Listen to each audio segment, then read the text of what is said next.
It seems a good ranking system can make the difference between an okay Sonic game and a great Sonic game. I mean, just think about your favorite games in the franchise. Mastering the levels in games like Sonic Adventure 2 and Sonic Unleashed is really fun and definitely adds to the replayability. It seems like the one thing that can make players come back time and time again is a good ranking system. But wait, that can't be right. Sonic Generations had one of the worst, easiest ranking systems in the series, so why is that game so replayable? Well, it actually goes a bit deeper than just having a good ranking system, because that's not actually the main thing that makes Sonic games replayable. What if I told you that it doesn't even really matter if the game has a bad ranking system?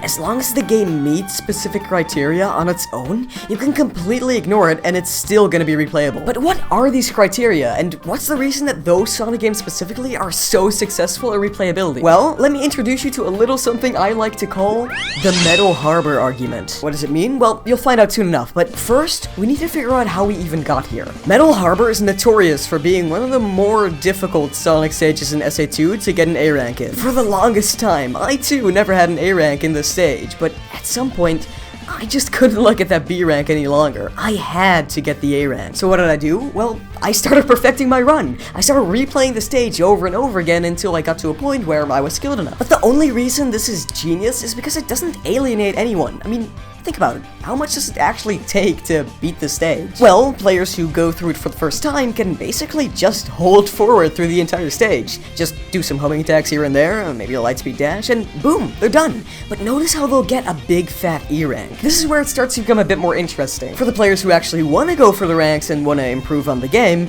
they need to kill as many enemies as possible, take as many rings as possible, grind on rails as much as they can to get some cool points, hit the top of the rocket, and make sure to get all of those ring boxes while they skateboard down the section at the end. You'd never be able to pull this off on a first playthrough, but it doesn't actually alienate the people who aren't good enough. They can still progress through the game, they just need to get more skilled if they want to get the ranks. The main statement of the Metal Harbor argument is that the best Sonic games, or video games in general, tend to have a low skill floor and high skill ceiling, meaning it's easy to pick up, but hard to master. This is absolutely essential for a good Sonic game, since they're usually very punishing on a first playthrough. I mean, just think about the amount of walls you've ran into on your first time playing some of the classic games, or all of the obstacles you didn't have the reaction time to avoid yet in some of the boost games. Minimizing the frustration of these first time struggles is absolutely crucial to incentivize players to keep trying, and get the players who are less skilled to the part of the game that's arguably the most fun. This is why a game like Sonic Generations is still so much fun. Sure, maybe there isn't a good reward for mastering the stages, but there's still a lot to master here. Why do you think people come back to the modern Sonic stages more often? It's because they're just more fun to speedrun. The skill ceiling is just higher here than with classic Sonic, where the only real way to save time is the effective use of the spin dash.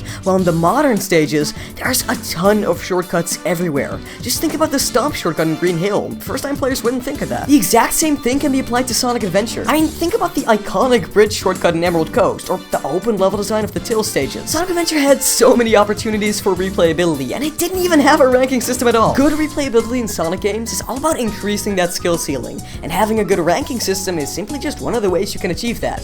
And hey, if you want to hear more about replayability, you should check out this video on the replayability of Sonic Frontiers.